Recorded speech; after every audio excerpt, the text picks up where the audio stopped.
The sunk cost fallacy. Sunk cost fallacy, the misconception you make rational decisions based on future value of objects, investments, and experience. The truth, your decisions are tainted by the emotional investment you accumulate, and the more you invest in something, the harder it becomes to abandon it. So, this is used a lot usually in relationships. It's like, I've been with this person for 2, 3, 4, 5 years. It's not going well, but I can't give it up. I put that much time into it. I have to keep going. With work, I've been at this job for 6, 7, 12, 15, 20 years. I'm not giving that up. I'm going to stay working here. You see this in investments. They did a study of 507 graduate students. They were doing this, graduate students like MBAs and stuff like that, and they were doing this, trying to create this thing, and they were like told, hey, somebody else just did it better than you. Do you want to continue doing this process? And there was a correlation, a strong, basically one-to-one correlation with how much money you put into it, the harder it is for you to leave. You're going to keep putting money into it. So let's say you're in a relationship, you've been there for a long time, and you realize it's just not working out.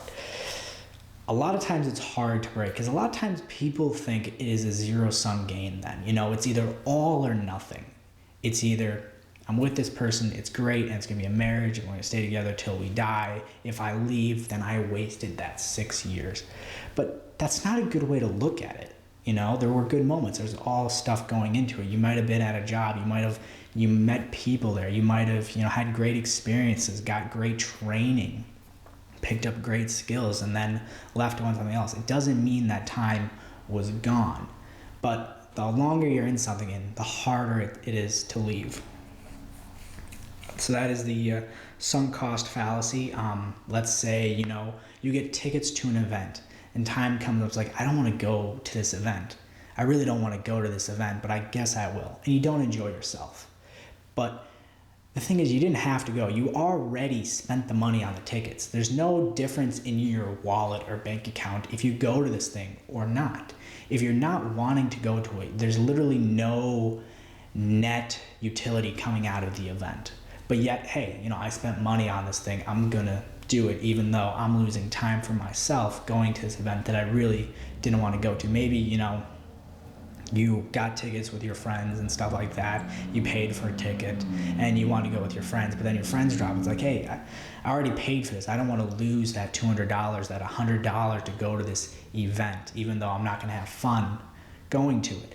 I mean, this happens all the time. Once you put value or something into something, you put, let's say you are interested in redoing a car. You get an old car. It's like, hey, I want to, build it up and make it good or fix it or whatever. And you start realizing, I already put $1,000 or $2,000 into this. I can't stop now. I got to keep going on and keep trying to get it to where it needs to be. You can go throughout this, let's say, you're a candidate. You're running for office, you're putting money into it and stuff like that, and numbers start coming out. It's like, hey, you're not doing so good. Maybe you should stop now. It's like, oh, I already put so much money into it. I'm just going to keep blindly going and hope for the best. Even though all the numbers and everything's telling you should stop. You're just losing money at this point, but you already lost so much money. You're just going to keep going.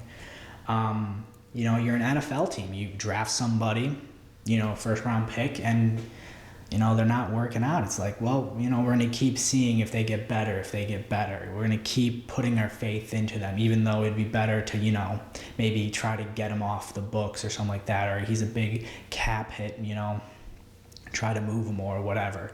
But the more time you spend, it's going to be harder to break off from it.